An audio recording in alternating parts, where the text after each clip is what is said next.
the European Commission, Ursula von der Leyen.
Welcome, welcome, Your Excellencies.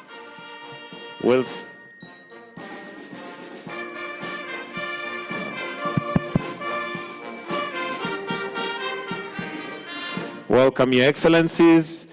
We'll kindly remain standing as we have three anthems. We'll start with the Kenyan anthem, followed by the East African anthem, then the European Union anthem. The Kenyan anthem.